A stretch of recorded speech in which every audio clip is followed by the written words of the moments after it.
Assalamualaikum warahmatullahi wabarakatuh. Perkenalkan, nama saya Fauzan Anwar Effendi.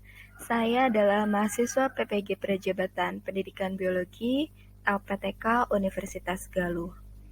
Di sini saya akan membahas mengenai profiling peserta didik. Selamat mendengarkan. Sebelum kita membahas lebih lanjut, mari kita terlebih dahulu mengetahui apa yang dimaksud dengan profiling. Profiling adalah proses pencatatan dan pemetaan yang menghasilkan berbagai macam informasi tentang peserta didik. Tujuan dari profiling itu yang pertama, mengidentifikasi karakteristik peserta didik. Yang kedua, menyusun rancangan pembelajaran yang sesuai dengan kebutuhan dan kondisi peserta didik. Lalu peserta didik dapat mengembangkan potensinya sehingga tercipta pembelajaran yang efektif, nyaman, dan juga menyenangkan. Marilah kita simak bahasa lebih lanjut mengenai ke-12 aspek profiling dan juga contoh angket yang dapat digunakan. Yang pertama, dalam penyusunan profiling, identitas peserta didik itu sangat penting dicantumkan. Identitas dapat berupa nama, kelas, alamat, tinggi badan, berat badan, disesuaikan dengan kebutuhan profiling. Untuk aspek yang pertama yaitu etnik. Pendidik dalam melakukan proses pembelajaran perlu memperhatikan jenis etnik apa saja yang terdapat dalam kelasnya. Seorang pendidik yang menghadapi peserta didik hanya satu etnik di kelasnya, tentunya tidak sesulit yang multi etnik. Pada angket, pendidik dapat memberikan pertanyaan berupa asal suku dan peserta didik dapat menjawab sesuai jawaban yang telah disediakan atau mengisi pada kolom yang kosong. Aspek yang kedua yaitu kultural. Indonesia merupakan negara yang memiliki beragam budaya, kesenian, norma, dan juga kepercayaan. Pendidik dalam melakukan proses pembelajaran harus mampu menyikapi keberagaman budaya yang ada di sekolahnya atau di kelasnya. Pada angket, pendidik dapat bertanya mengenai agama atau kepercayaan peserta didik. Aspek yang ketiga yaitu status sosial.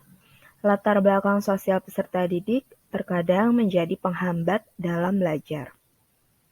Di sini, pendidik dituntut untuk mampu bertindak adil, tidak diskriminatif, dan mampu memfasilitasi peserta didik dengan latar belakang sosial yang berbeda.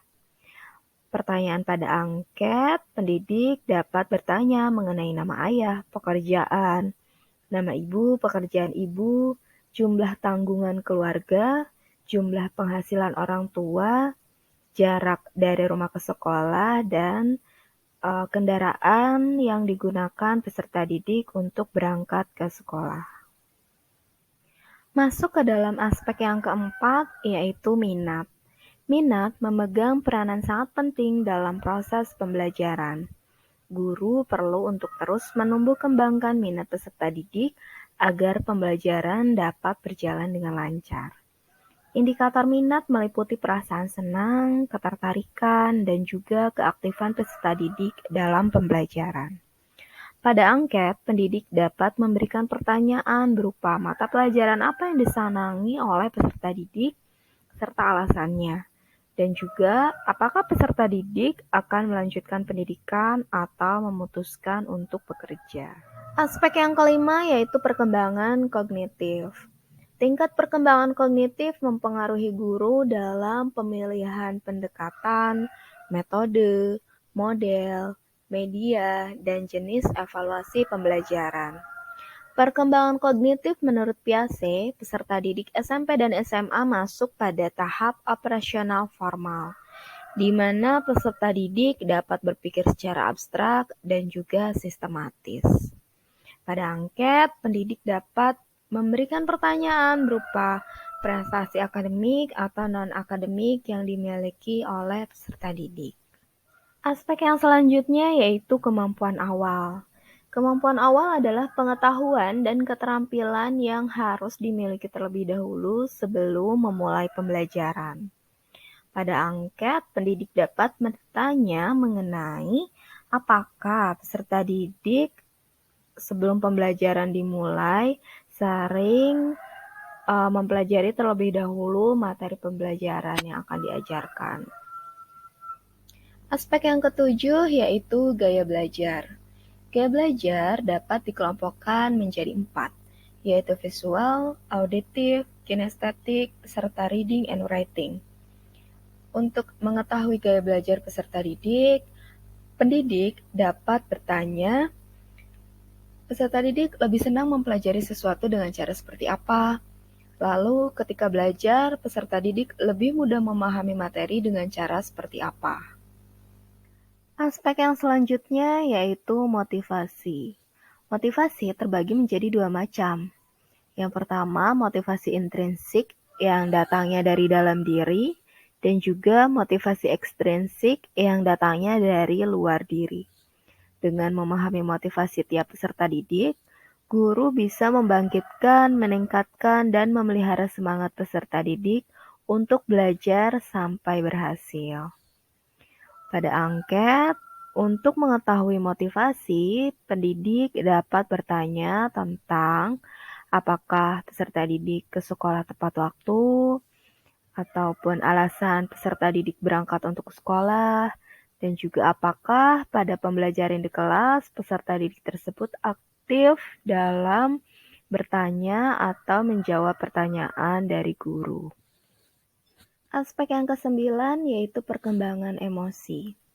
Emosi sangat berperan dalam membantu mempercepat atau justru memperlambat proses pembelajaran. Emosi juga berperan dalam membantu proses pembelajaran tersebut menyenangkan atau bermakna. Pada angket, pendidik dapat bertanya mengenai perasaan apa yang paling sering dialami oleh peserta didik ketika berada di sekolah. Ataukah senang, ataukah sedih, ataukah marah, atau peserta didik dapat menuliskan perasaannya pada kolom yang kosong.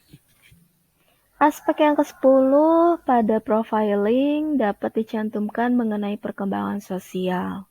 Perkembangan sosial peserta didik dapat diketahui atau dilihat dari tingkat kemampuannya dalam berinteraksi dengan orang lain dan menjadi masyarakat di lingkungannya. Pada angket, pendidik dapat memberikan pertanyaan seperti apakah peserta didik menghargai pendapat orang lain yang berbeda ketika di kelas? Apakah peserta didik berteman dengan berbagai orang dari berbagai daerah? Apakah peserta didik menghargai kebiasaan teman yang berasal dari daerah yang berbeda? Lalu, apakah peserta didik aktif mengikuti kegiatan pemuda di lingkungan sekitar rumah? Aspek yang selanjutnya yaitu perkembangan moral.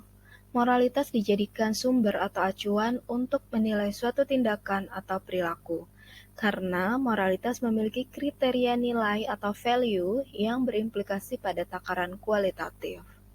Pada angket, pendidik dapat menilai perkembangan moral peserta didik dengan mengajukan pertanyaan seperti, apakah peserta didik berperilaku santun? Apakah peserta didik pernah melanggar aturan? Apakah peserta didik memberikan contoh yang baik kepada teman?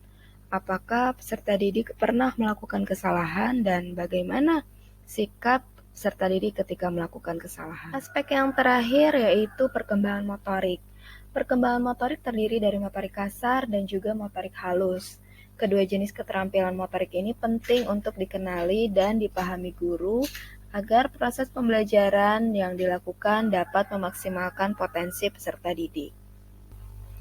Pada angket, pendidik dapat bertanya apakah peserta didik sudah dapat melakukan gerakan-gerakan tertentu ataupun apakah tulisan tangan peserta didik mampu dibaca oleh orang lain atau tidak. Sekian profiling peserta didik dan juga contoh angket yang telah saya sampaikan. Terima kasih telah menonton, semoga bermanfaat. Wassalamualaikum warahmatullahi wabarakatuh.